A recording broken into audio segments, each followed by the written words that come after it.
I want to talk about something that's been really exciting around here, and that is our partnership with our friends at Ford. Ford Motor Company and your North Texas Ford, or your Texas Ford dealers have announced an expanded sponsorship of the UIL State Championships, solidifying Ford as the official automotive sponsor of the UIL. As part of the new commitment, Ford will now support all UIL extracurricular activities, including athletic, academic, and music state championship competitions. In addition to the sponsorship, Ford is celebrating the 20th anniversary of the prestigious Built Ford Tough Player of the Week Award and Player of the Year Award. This campaign has become one of the most celebrated in Texas high school sports, recognizing standout athletes, student athletes, for their on-field performance, leadership, and commitment to excellence. Ford will honor some of the most decorated players who have received the award over the years, with a special focus being on their achievements both in high school and beyond. Guys like Jalen Hurts, Patrick Mahomes, Kyler Murray, all former Built Ford Tough Players of the Year, and we're partnering with them to amplify that. Dave Campbell's Texas Football, we're going to be amplifying the celebration through our partnership through all of our different platforms, so Texan Live, as well as here on this program and over the course of our social media as well, and TexasFootball.com. We're really, really excited to be partnering with Ford to help celebrate all of the things in Texas high school sports across the landscape. So more to come on that. There's more information on TexasFootball.com, but we're so thrilled to announce that partnership in Texas and the Texas Ford Dealers' expanded partnership as the official automotive sponsor of partner of the UIL State Championships. We certainly are very, very excited about the future there.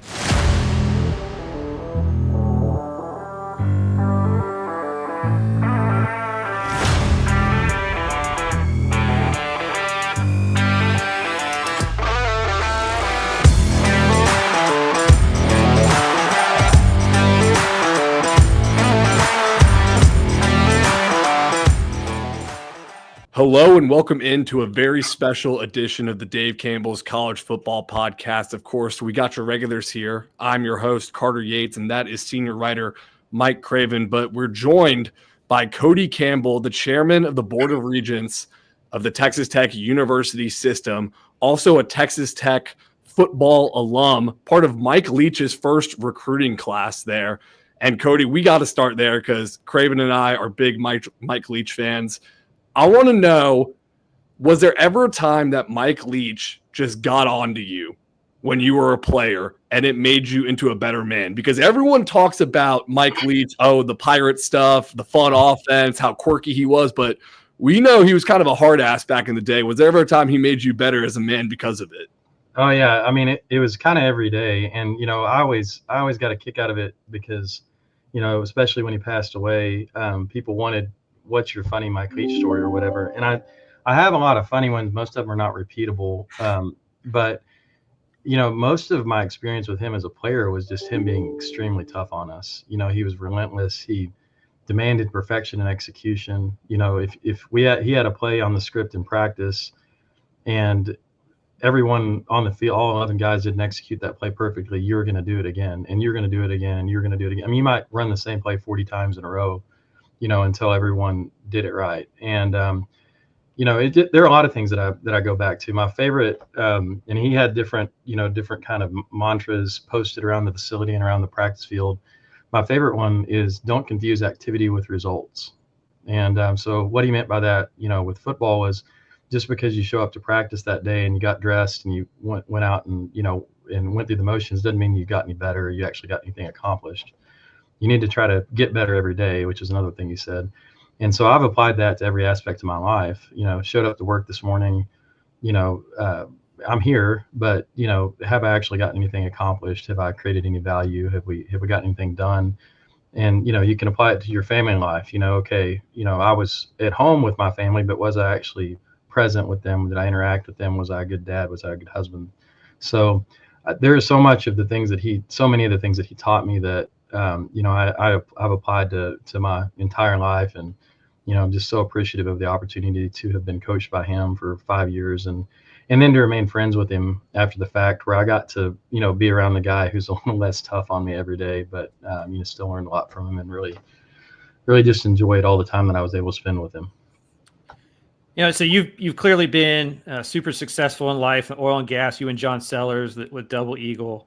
But college football, college athletics in general, there's been so many changes. Like I'd say the last 5 years, probably more changes than the previous 50.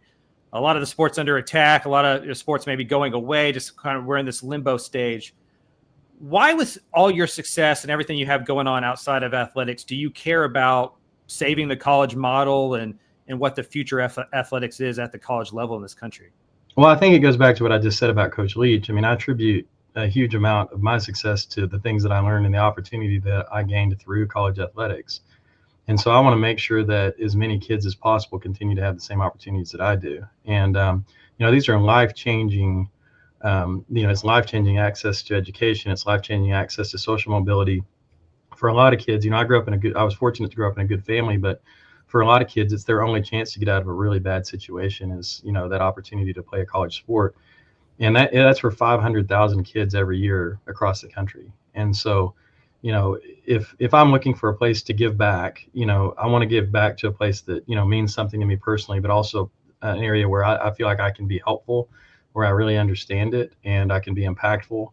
And so, this opportunity presented itself and, there's a problem there and I was in a position to have influence to potentially help find solutions. And so I feel obligated to do so. And so that's why I'm, spending as much time and effort on it as I am. I think that's a big misconception from the outside looking in is like, here's Cody Campbell pumping a lot of money into the Texas Tech football program.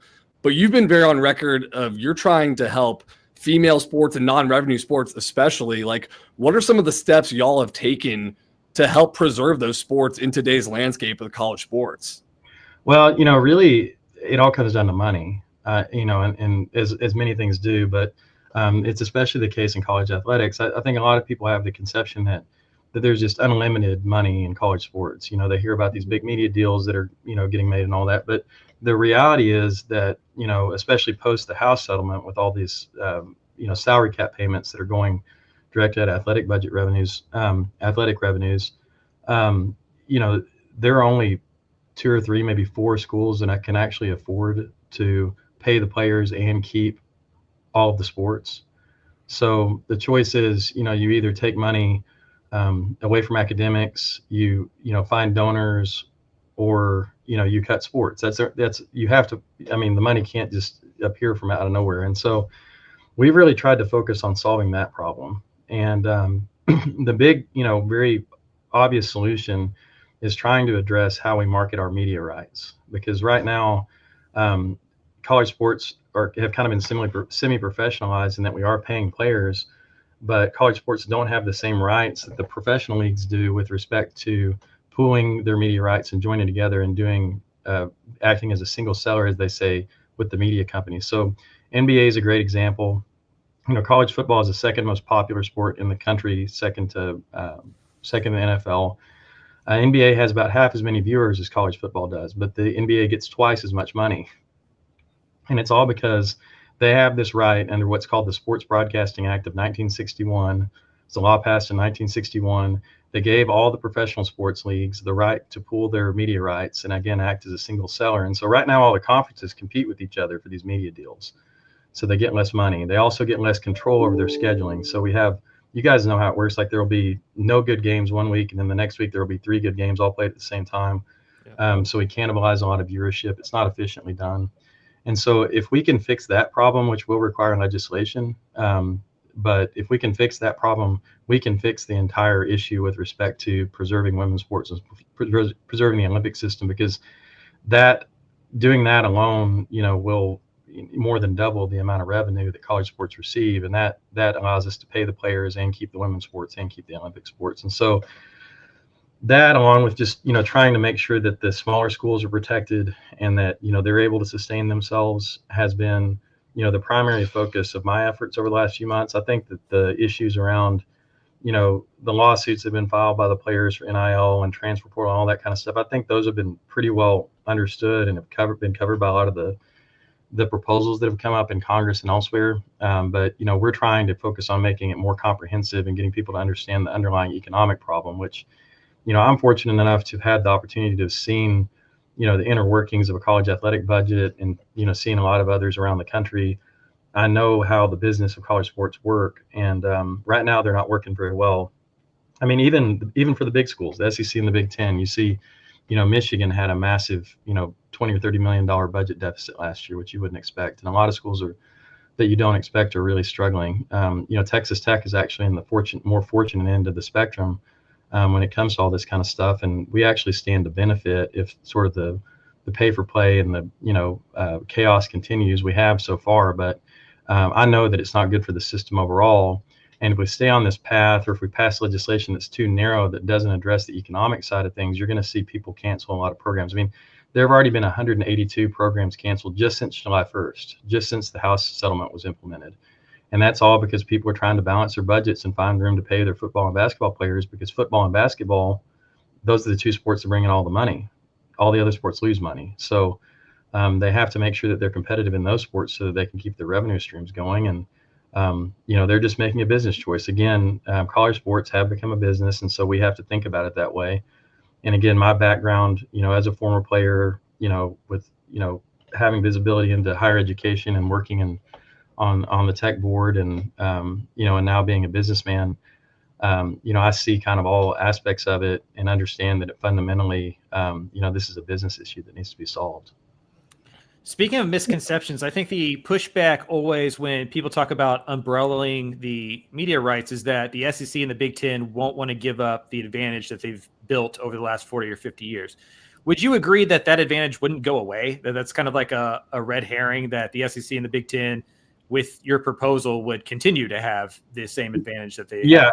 Absolutely. Even on the incremental revenue increase, I think they would be entitled to getting more of it than other people. I mean, I think what we're looking for is just a baseline of survivability, essentially. Just make sure that the Wyomings and the Colorado States and the small schools, the smaller G6 schools, have enough money to sustain an athletic program, keep their sports, keep their athletes, keep their women's athletes, keep their track team.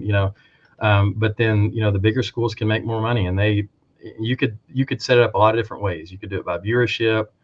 You could do it based on performance on the field. I mean, there are a lot of different formulas that you could come up with, but we can find something that's fair. And I think if people, come to the table with the good intentions, if they say we want what's best for the whole system, we obviously are here to advocate for ourselves, but we ultimately want to find a solution that's going to sustain everyone. Then I think that we can all come together and find something that'll work. And yeah, you're right. I'm not looking to take money away from anybody. I actually am looking to give the schools in the SEC and Big Ten more money, because I've seen a lot of their budgets, and they need more money too. The Big Ten has these big budgets, but they also sponsor a whole lot more sports than the other leagues do, and we want to make sure that all those schools continue to sponsor all those sports, because it's important to the opportunities, as I've said, that they provide. But look at our Olympic development system in the United States. I mean, most people think, or they just assume, that the U.S. Olympic Committee gets funding from the federal government. They actually get $0 in government money. And the reason that's the case is because all the development process occurs in colleges. And so if we don't have college sports, we don't have an Olympic development system in this country. And so we want to make sure that, Iowa continues to have wrestling and things like that, and that we, continue to have gymnastics at these different schools. And so I understand that it takes more money for that many sports to be operated, and so those schools need more money to operate them. They also, undeniably draw more viewership, and they, have a greater media value, and so they need to be compensated for that without a doubt. So they shouldn't be threatened by it at all. And I think that in talking with most of them, they understand the fact that there is a lot more money to be made, but there is that underlying concern there that there's going to be some kind of socialistic redistribution of wealth or whatever. And that's not at all what I'm looking for. I'm trying to fight for a solution that's going to sustain everyone. And it's very, very possible, and isn't even really that hard. And we have the pro sports model to look at for how it's done. And so, it's a very proven concept that we know works. I think from the outside looking in, there's two different types of SEC and Big Ten fears. Like, there's the one you're talking about at the very high level, where it's the media rights and the pooling of those rights. And then there's also just fan bases when they see Texas Tech getting recruits like Felix Ojo and five-star recruits that Texas Tech hasn't gotten before. You see SEC and Big Ten fan bases kind of going, hey, what the hell is going on here? What has that been like from your perspective to see Texas Tech kind of emerge onto this national scene recruiting wise in this last year? Well, it's been a lot of fun, but I mean, the thing is, like, the reality is that I think, we have some natural advantages that a lot of people don't. I mean, we have an incredibly strong donor base that's very, very passionate about Texas Tech and is willing to help. And so, and we have a university that's solid financially, and, we have, growing student population, nationally enrollment's down like 14% in the last 10 years, but Texas Tech has been growing.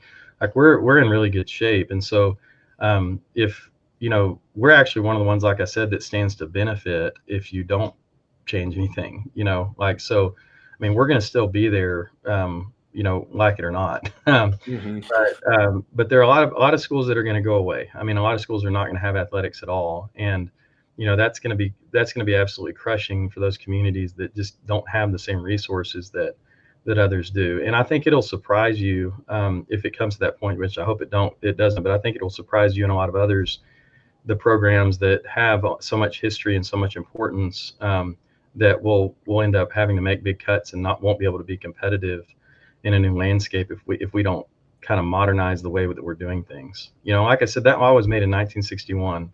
A lot has changed since 1961 in college sports.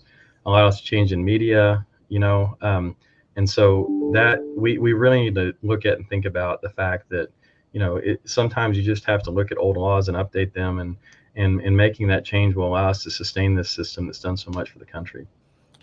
College football forever has kind of been a caste system. You were good in 1964, so you're good now, and you're the prestigious program. When did you and the Texas Tech kind of power brokers look at the situation and go, there's an opportunity here for us to have some upward mobility and maybe shake the cage of how college football has been run and rosters have been built for the last, few decades? Yeah, well, I've never really understood why winning a national championship in the 50s has anything to do with winning one in 2025.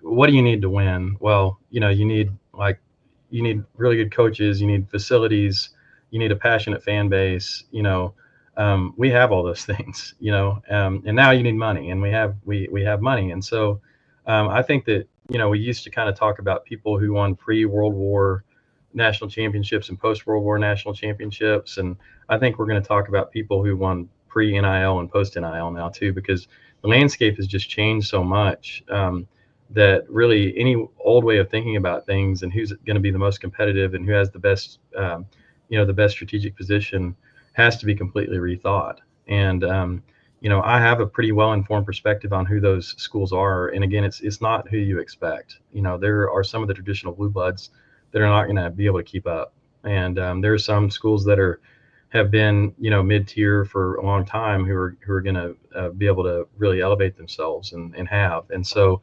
I think that's good in a way, but at the same time, I just want to make sure that, as things change, that we don't destroy the system in the process. And that's what is happening right now. And I've seen it firsthand. I've been on the front lines of it. I've seen the dirty part of it, the sad part of it, and I'm doing everything I can to make sure that doesn't happen. Well, you're doing everything you can, and that's evidenced by you getting on President Donald Trump's Council on Sports, Fitness, and Nutrition. You're recently appointed to that. Probably a dumb question. How cool is that to be on a presidential council?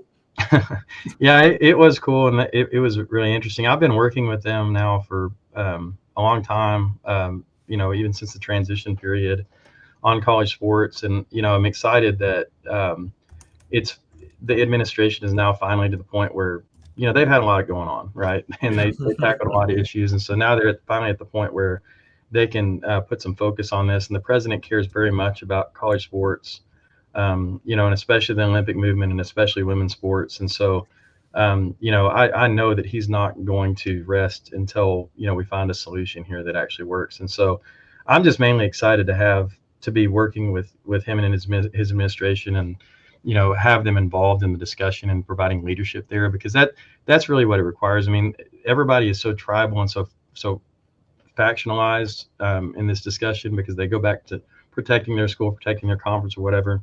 you really have to have some leadership there that can bring everyone together. And President Trump is committed to doing that. And so I think you're going to see him be extremely involved in coming months on trying to fix this big problem. And I think it'll be a huge legacy for him and something that we can actually get accomplished. You know, the original NCAA was established by Teddy Roosevelt in 1905.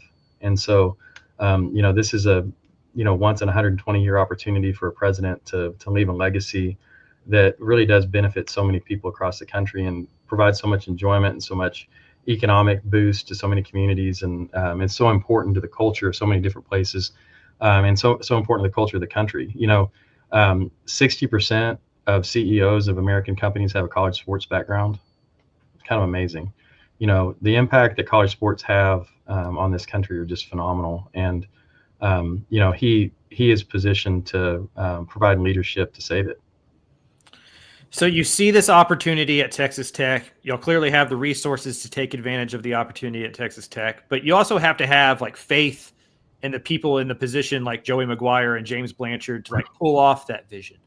What gives you that faith and that confidence that the staff and the current kind of structure at Texas Tech can take advantage of kind of the added resources they have now?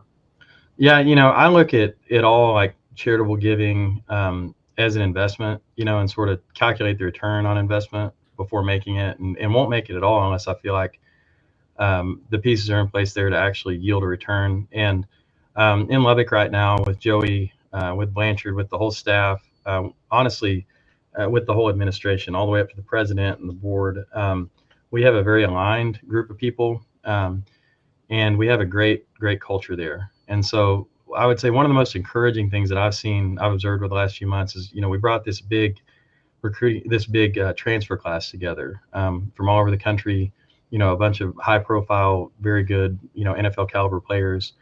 And the big question in my mind is, can you make them a team? You know, can you get them to play together? Is it going to be a bunch of, you know, just individuals that are out only for themselves? And I've been absolutely blown away at how Joey's been able to bring them together as a team. And, you know, many of those new transfers have emerged as some of the strongest leaders on the team. You know, they've been embraced by the guys that, you know, were there before. And, you know, you see a group of guys that looks like they played together since they were freshmen. And so I think that the biggest thing with Joey is just his focus on relationships and culture, and, you know, making sure that everybody's oriented the same direction and pulling the rope the same direction. And you know, he has that high school coach background, you know, so and I think with today's young people, that's maybe even more important than it's been in the past, is just he honestly genuinely cares about these kids. You know, when you first meet him, you think there's no way this is real. Like, there's no way this guy, you know, cares this much about getting to know me or, you know, whoever else he's talking to. There's no way this guy has as much energy as he has. You know, this has to be an act, but that is him every single day. And, you know, those guys feel that authenticity. You know, they feel that he cares about them. They know that he cares about them. The community of Lubbock feels the same way. The whole community of our alumni feels the same way. He has a chance to go down as one of the best coaches in Tech history because he is just such an incredibly good fit with that program and with that community. And so, you know, it was time, and it made sense to give him the resources he needs from a player personnel standpoint to get there, because, you know, you can't win unless you have the players. He has the players now, you know, but the thing I'll say is that it is a competitive league. There are a lot of things you don't control, you know, injuries, bad calls, you know, just bad breaks, whatever the case may be. And so, you know, I don't expect us to have a perfect season, but I do think that, you know, this year is going to be a huge step forward for us. And, you know, the goal is to be in a position to compete for a Big 12 championship, you know, and then once you get in that game where you're all right, we're planning to go to the Big 12 championship, we're there, you just, you know, you get out there and you see what happens, you know. Wow. So that's the goal. And then, you know, you want to repeat that year after year, and then, you know, at some point the ball bounces your direction, and, you know, and some really cool things happen. And so that's what we're trying to do, is just give ourselves the tools to be in the position, you know, in November to be battling for the conference and battling for a playoff spot, and then we'll see what happens from there. So, Cody, you're a fourth generation Texas Tech alum. Your grandfather was a part of the first graduating class Great at grandfather. Texas Tech. What is your earliest Texas Tech football memory?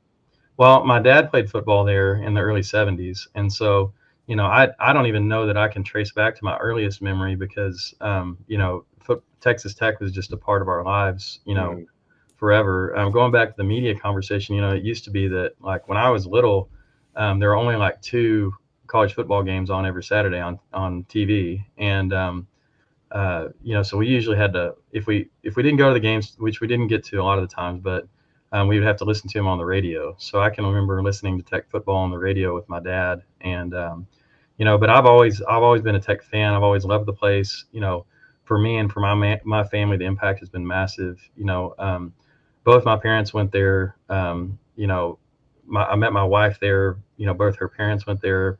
All my best friends, the groomsmen of my wedding, everybody is a Texas Tech person. And so, that place is family to me, and it means the world. And so, it's been a part of my entire life, and it's core to who I am for sure.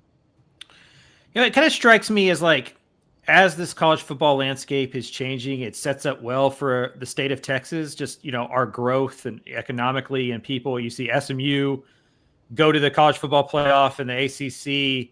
TCU goes to the national championship game a few years ago. Baylor's been really good consistently.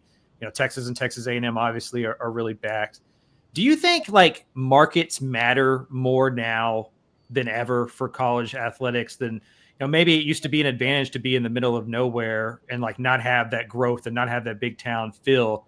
But now it seems like bigger markets, places that are growing like Lubbock, there's an advantage there that maybe wasn't true before. Yeah, I think that every school in the state of Texas has a huge advantage because we have this great growing economy, and we have people that love football in Texas too. And so, to be a school in the state of Texas, you have a massive advantage. I mean, it doesn't matter if you're in a smaller city or a bigger one.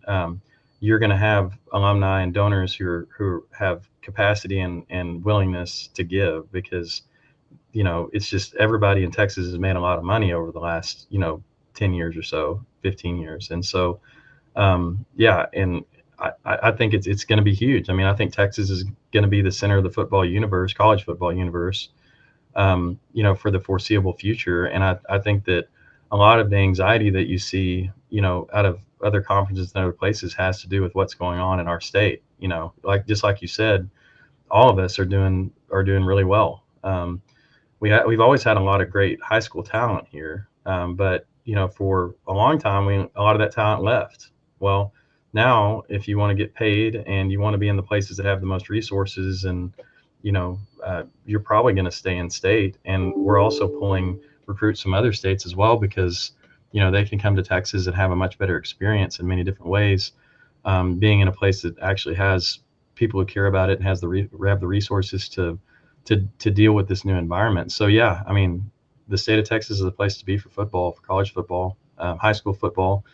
Not so much the pros, but but yeah. But yeah, I mean, you're absolutely right. So I know that you and the Texas Tech powers that be got together about your plan for the transfer portal before the 2024 season, but one of the times I first became familiar with your game, Cody, is after the Colorado lost. And I went back on your Twitter, and it was a reply to @lefty25251. He tweeted, "Buy us an offensive line," and you responded back, "I will." It's on Matador Club T-shirts. It became a rallying cry for Texas Tech. So the question is, how much credit does Lefty 25251 get for the transfer portal class? Well, he wasn't quite as nice as you quoted him either.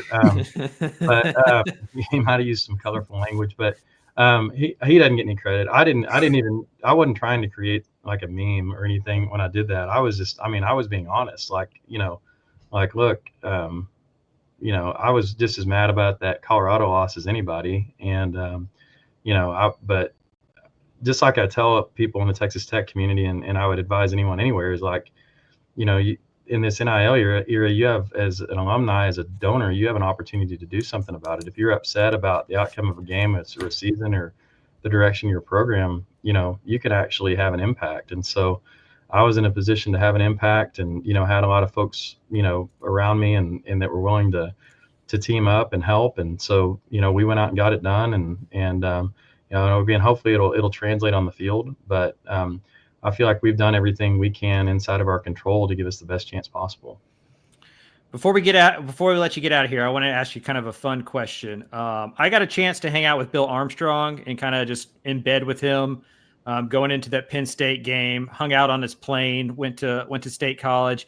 And I remember thinking, okay, if I was a billionaire, the thing I would stop doing first is going into a commercial airport. I would never be in an airport again in my life. So I'm curious, because I don't get to talk to many billionaires. What is the coolest part about being a billionaire? Well, I think that's a better question for Bill Armstrong. He would probably give you a better answer. For me, my focus is really on my family, and just, I didn't come from a background like that. And so it's just the security and the, knowing that everybody's going to be taken care of it is the biggest thing for me. And really, I've tried to not, as we've had success, not change who I am. And, so that's the main focus. But the airplane thing is pretty cool for sure. And, it's a big perk.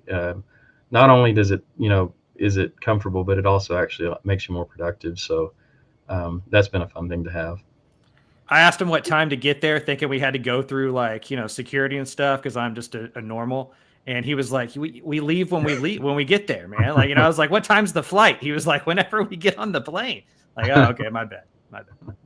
Yeah, my fiance yesterday was on a flight back from Charleston, and the 3-year-old next to her peed all over the seat next to her. So I'm sure she is would also like to start flying private here pretty soon after that. Cody, thank you so much for hopping on the podcast with us. Really excited to see Texas Tech this upcoming year. Thanks again to Cody Campbell for coming on the podcast, talking with Craven and I. Well, it was a pretty good conversation, Craven. That's got to be the richest person I've ever talked to over Zoom. Yeah. I guess what I find the most interesting about it, and, kind of admirable, honestly, is he talks about how the current structure sets up well for Texas Tech. I think the Wild West is good for Texas Tech. They've been able to step in to an avenue, to a lane that maybe they wouldn't have before. It's allowed them to kind of crash the party and move up their recruiting profile and what they've been able to do for the roster. Yet he still wants to fix it in a way that maybe takes away some of that advantage, and that's not always true, right? When we're faced with something that is advantageous to us, we don't always look at the bigger picture. We'll see what happens from it. And, I'm a natural cynic all the time. But I do think, to his point, college athletics is worth saving, and especially the sports that don't make money, if for nothing else other than the Olympic model and just the opportunity it gives young people to get an education. That alone makes this a worthy cause. I thought it was really interesting, him talking about how the state of Texas, the market there, is set up well for the future of college athletics, and not just talking about Texas Tech, but talking about TCU and Texas and A&M and SMU that made the college football playoff last year. Did he kind of get you fired up for the future of Texas college football as he was talking? Well, the reason I asked him that question is because I've been kicking around this idea, right? I'm of the opinion, and I can be too close to the tree sometimes to see the forest. We are at Dave Campbell's Texas football. I understand. Let's get the bias out of the way. Right. So I wanted to preface it with that. But the coaches poll and the AP poll was released this week, and there was 4 teams from the state of Texas on those preseason polls. Texas was ranked number 1 in both polls: Texas A&M, SMU, Texas Tech. There has not been a time this century, that's as far back as I looked. I went back all the way to 2000. There's not been a time that 4 teams from Texas have finished in the top 25 after the season. There's been 3 teams in the top 25 after the year. That's happened 6 times in the last 25 years, but never 4. And that didn't even include Baylor. It didn't include TCU, which both or one could have a good season. Houston could surprise people, especially with the way the schedule starts off. If they're 5-1, 6-1 to start the year, maybe they sneak into it. And so, I do think the state is positioned because of the economy, because of the growth in the state, because of the lack of state income tax and revenue share. I think that could be a big deal that finally allows the non-Texases and the non-Texas A&Ms of the world to keep the talent in state. Because of my whole lifetime, it's been they either go to Texas, they go to Texas A&M, or they go somewhere else, like the elite of the elite. But if instead of going somewhere else, because Texas and Texas A&M isn't for everybody. So instead of going to Bama or Ohio State or Georgia or LSU or Oklahoma, if they're going to SMU, Texas Tech, Baylor, or Houston, that's a power shift that we haven't seen before. Would obviously be good for our business model. But I do think it sets up in a way that markets matter more than ever in college athletics. As we were talking to Cody, I became more convinced of your argument where when people look from the outside at Texas Tech, they say this could be a pets.com strategy where it doesn't work out and it was all a big bet that didn't hit. But you were talking on a podcast earlier this year, like, man, if it doesn't hit, they're just going to do it again and again. Like, I feel like they're set up well for the next decade, or at least in college football. Yeah, like I enter a pretty big college football gambling tournament every year in Las Vegas, but I don't do it thinking I have to have a return on my money. I would like one, and I enjoy doing it for the opportunity to have one. But I'm still going to go back every year if I don't place in the money because it's something I find fun. It's something I find admirable, and I have the money that's required to do it. Mm-hmm. It's very clear that Texas Tech's brass, the Cody Campbells, the John Sellers of the world, feel that way about Texas Tech athletics. Like, we hope this hits. We hope we win a national championship. We hope we win a Big 12 championship. We hope we become the next Clemson or the next Oregon, where we're the program that went from, tier 2 to tier 1. But even if it doesn't happen in 2025 or 2026 or 2027, like, we're still going to place the same bet because it matters to us, because we love that place, because we went there, because we think if we keep knocking on the door for long enough, somebody will open it up. And so I don't think there's a ton of risk involved here because it's not a ton of money to them. Like, I don't know how else to say it. Yeah. Like, it's a ton hard of money for us to wrap our head around. Right. It's a ton of money to us, and it's a ton of money to most people, but it's not a ton of money to them. Like, I don't even know if it's a worthy investment. He compared it to a charitable. Like, when I asked him the question, he was like, well, when I look at even my charitable donations, and so I think they see this as a long-term way of raising Texas Tech's brand, prestige, academically, athletically. And if it takes 10 years, if it takes 15 years, I get the feeling that they're fine with that.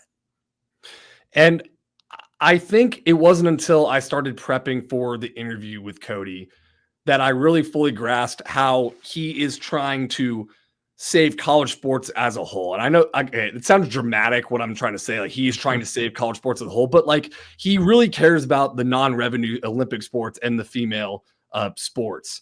And I think when I was first just covering football, you think, oh, he's just pumping money in Texas Tech's football program, but it's really about something bigger than that. And they've put their money where their mouth is. Like, again, I'm a cynic. I roll my eyes at a lot of things. I think it's very easy for listeners to hear hey, Cody, you're trying to save college athletics. Talk to us more about that. And kind of be like, okay, guy, I totally, but they picture in softball $1 million. True.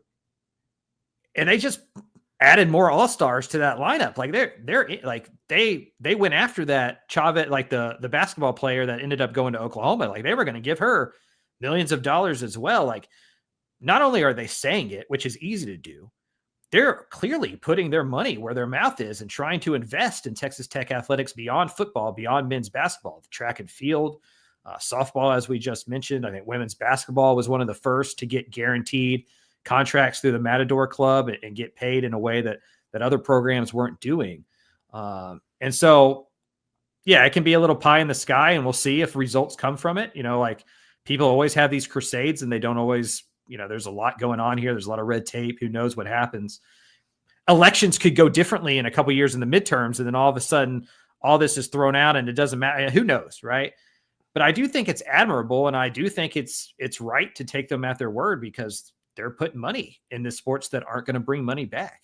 Yeah, because like you said, to kick off the discussion, Texas Tech would be better if it just stayed in the Wild West of operations. Like, they have the donors like Cody Campbell to really dominate in this era financially, but he's actually working to change the system because he thinks it's broken.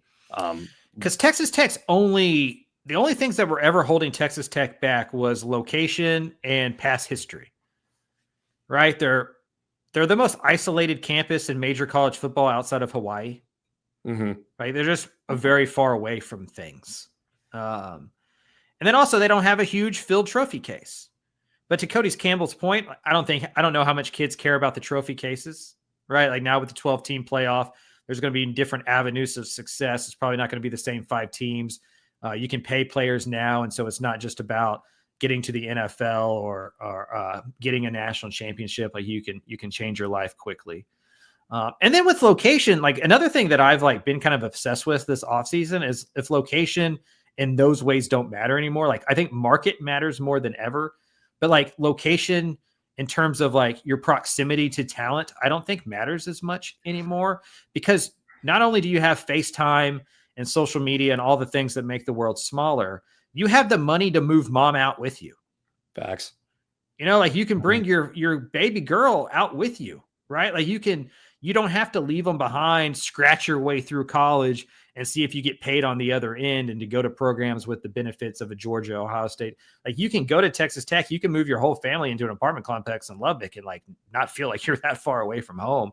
And so I think as like the prestige doesn't matter as much, to Campbell's point, there's like a pre-NIL and a post-NIL in terms of like what were you as a program. I also don't think location matters as much. And if those things don't hold back Tech anymore, what is the ceiling? Like probably the roof.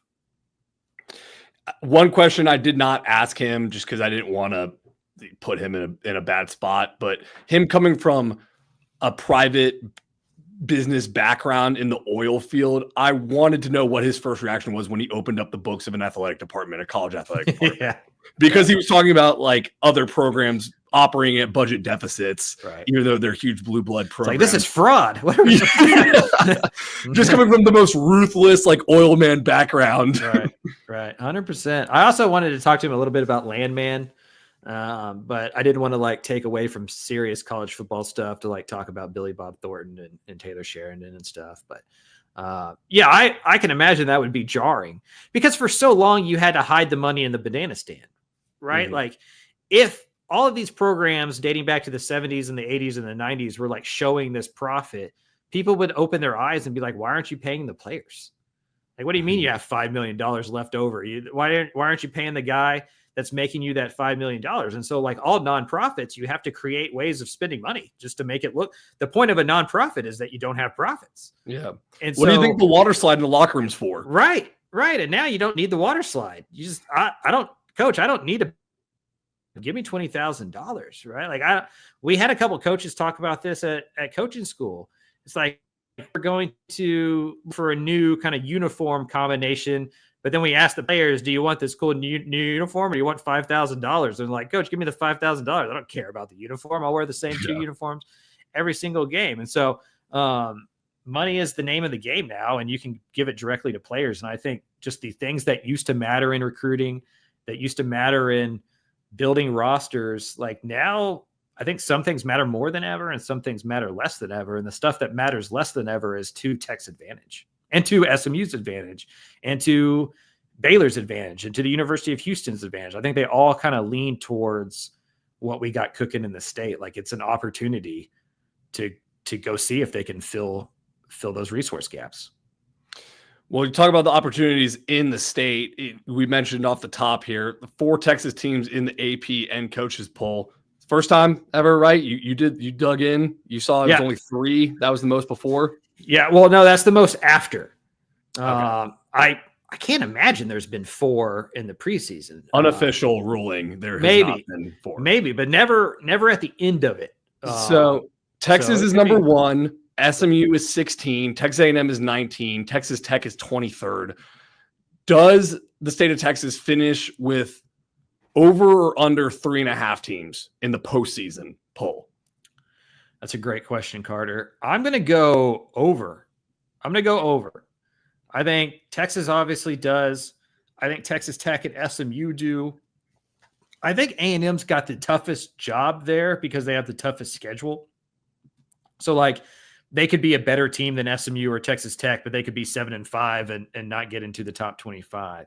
Mm-hmm. But I'm going to bet on one of Baylor or TCU having a 9-3 type season that gets them into the 22nd range, and that we have at least 4. So even if A&M drops or SMU drops because of the schedule, I think Texas, Texas Tech, and then 2 out of those other 4. 2 out of the Baylor, TCU, A&M, SMU remain ranked, and we get 4 in there, and it kind of is the start of a new age of Texas college football.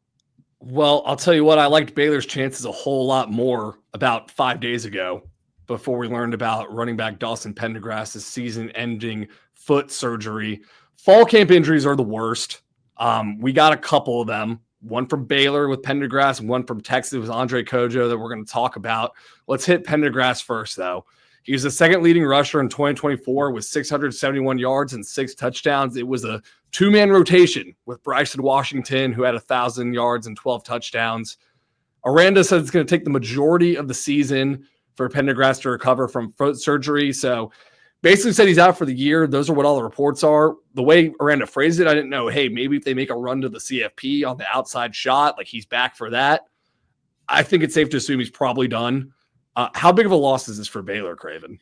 I think it's a huge loss. You think about Spavital's offense, Sawyer Robertson gets a lot of the ink, but they turned that thing around because they could run the football. And a lot of that's Bryson Washington. I think he's the best running back in the Big 12, but having a really good second running back is huge in college athletics. Like, you don't give guys 30 carries a games anymore unless they're Taj Brooks and they're chasing records. Like, usually you want 15 to 20 touches.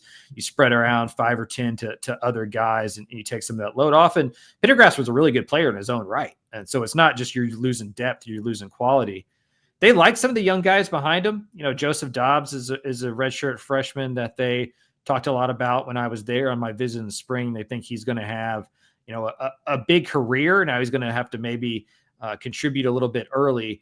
And then Caden Knighton, who's not a state of Texas high school recruit. I believe he's a California guy off the top of my head. He's a true freshman who Spav and Keenan Hall were very high on this spring. They thought that he hit the ground running. He was going to be somebody who could impact the team right away with his playmaking ability. He's going to have to play a lot more now, probably, with that Pendergrass injury. I saw David Smoke on Twitter, who we love, by the way. Shout out Smokey. He had a tweet about Dawson Pendergrass's injury. The news on junior running back Dawson Pendergrass being out for the season is brutal. Tough as nails, grinder, sneaky fast, and plays with passion. When you think he's down, he's not. And I don't doubt at all that's how he will handle this setback too. Very true tweet. Also, every cliche of a white running back I've seen. I almost yelled bingo. Awesome. Awesome work. You hit every single one there. But yeah, all true and also very tropey. All right, now let's go to Texas right tackle Andre Kojo. He was competing with Brandon Baker for the starting role at right tackle, and Baker was the DCTF magazine pick for starter. I should have wrote this down before I even started, but what was Kojo's injury? Do you remember? No, actually, off the top of my head, I don't. I think it's lower leg injury is what they've said about it. We can cut that if that's wrong, but I think that's right. I don't think it's a huge deal in terms of like who was going to be the starter. Like, I think Brandon Baker was going to be the starter, and Texas still has, you know, their ideal starting lineup of Trevor Gooseby, you know, Nato at left guard, Cole Hudson at center, DJ Campbell at right guard, and then Brandon Baker at right tackle. But what it does is it eliminates any real depth. Like, outside of those 5, you know, you feel probably good about Connor Robertson at center, or maybe he can play some guard, you know, or you can move Cole Hudson to a guard spot and have Connor Robertson be your center if you lose something on the interior. But I don't even know who their next offensive tackles would be. You know, Nick Brooks is a true freshman. You know, maybe like a Robert Sweeney or something. Like, they just do not have any depth on the on the edge of the offensive line. As you saw with Ohio State last year, like, they won the national championship despite a big injury at tackle, but they were able to move Donovan Jackson outside. Like, they had some depth that allowed them to do that. Texas is an offensive tackle injury away from like having a catastrophic result from it. And they had some offensive tackle injuries last year, but they had the depth to handle it. I'm not sure that they do this year. I think Jaden Chapman would also get some looks as a swing lineman. He was number 2 ranked offensive guard in the DCTX Hot 100 back in 2023, but he's played 62 snaps in 2 seasons. Again, Texas had a lot of graduating and NFL draft production that was playing in the last 2 years. But it goes back to what we've talked about with Texas, and they're number 1 in the AP and coaches poll for the first time ever. It's a lot of projection with this team. And the deeper you dig in the roster, the more questions and fears I kind of have about them. And offensive line's a big one. Yeah, but I think everyone else has those questions too.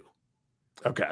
Right? That's like, fair. I think this year is a start from scratch year pretty much everywhere. Like Ohio State lost just as much, if not more. Mm-hmm. I do think you can count on the Texas defense, and then obviously the Arch Manning projection has given them a lot. I think they're going to be good at running back. But Ohio State has a lot of questions. Penn State has questions, not maybe from the roster, but just their ability to just do it, to go beat teams that are better than them. Is Alabama coming back? They have some quarterback questions as well. Georgia, quarterback questions. Like, is Gunnar Stockton like the guy, right? Like, is he going to be good enough to go win a national championship? Notre Dame, new quarterback. Like, you look at the teams that I believe most of us believe can go win a conference championship and then a national championship. I think they all have a bunch of questions. And to me, it's because of COVID, right? Like, finally, the 6-year COVID guys are mostly washed out.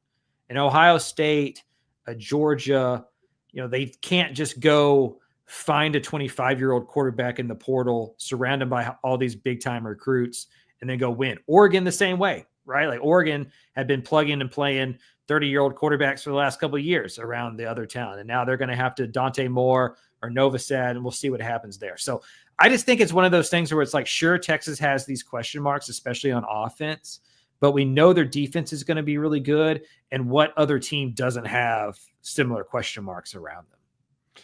It should be an exciting year. The more you talk about the projection required for teams across the country, it means it might get a little topsy-turvy here, especially early in the season, which is pretty exciting as a media member. I'm conflicted on how much I like and dislike the current landscape of college football, because I believe 2 things are true here. And I know I'm swimming into very dangerous waters trying to have a conversation where 2 things are true at the same time in 2025. Like, I can't comprehend that. I know. That's kind of an outlier idea here. But I think at the same time, there's never been a bigger gap between the haves and the have-nots, right? Like, the gap between Texas State and Texas has never been wider. Texas State can't keep you used to be able to find under the radar talent, develop them up. And you had Trey Moores on rosters at UTSAs and Sincere McCormick's and the Ben Bells at Texas State. So you just can't keep those guys anymore. And so they're gone by the time that they're good. And that's made the gap between the P4 and the G6 just wide. And I hate that. I went to UTSA. I love G6 football. Like, I hate that that's become true, and that sucks. However, at the top of the P4 level, things have never been tighter. Mm-hmm. 5 years ago, you knew the 5 teams that could win a national championship, and there was no other team that could. Like, if you gave me, I would take 5, I would give you the other 125 or whatever the math was, and I would feel very good about my odds. That's not true anymore. I could say, you pick 5 schools. Like, right now, you pick 5 schools that you think are good. One of those 5 are going to win the national championship. I think no matter what 5 you took, I'd still take the field. That's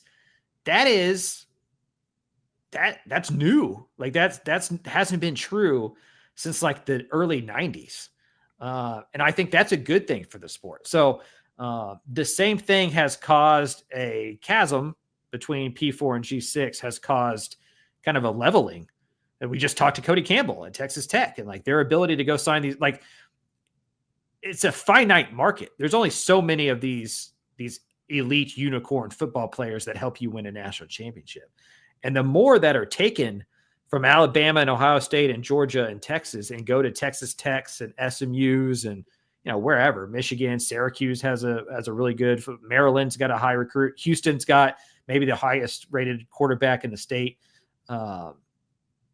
That's less that are at those other programs, and that's going to bring them back to the pack, raise your floor. So I don't know. I don't know which one outweighs the other in my mind. I go back and forth whether I think it's overall net good or net bad. Well, I do like now with the increased parity that there's a 12-team college football playoff, because as you were talking about the level of parity and you would take the field over the top 5 teams, I'm thinking back to the late 2010s where it's Clemson and Alabama every single year. Right. And those games were awesome, but the 4-team semifinal was so ass. Like, yeah, you pencil it in. And you just couldn't. I mean, we saw it with TCU, right? Like, you can win one of those games, but you can't. The rosters were just too stacked. Like, it was just too much of a void, too big of a gap between the two teams. I think Georgia's going to come. The Georgias of the world aren't going to be able to load their roster. We just talked about Texas's offensive line and how they're one injury away from, having some kryptonite, just being a normal human being, and I think that for a while you could just load up and load up and load up. But now the recruits are wisening up and going like, well, I don't have to go sit for 3 years at Texas.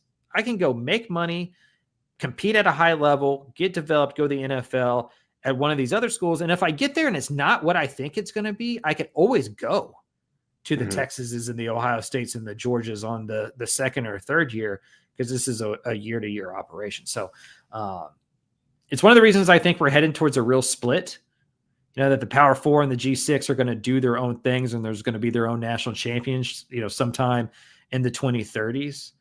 And it just depends on where you sit, whether that's good or bad. I think if you're a Texas Tech fan, an SMU fan, a Houston fan, this is as good as college football has gotten for you in a long time. Like, you have a real opportunity to play ball that you just didn't. You could be in the country club now. Like, you can buy your way in, and that's awesome. But if you're a UTSA fan or a North Texas fan or a Sam Houston fan, I don't know if it's ever been as dire. And those two truths conflicting with each other as a college football fan, I think, are hard. Mm-hmm.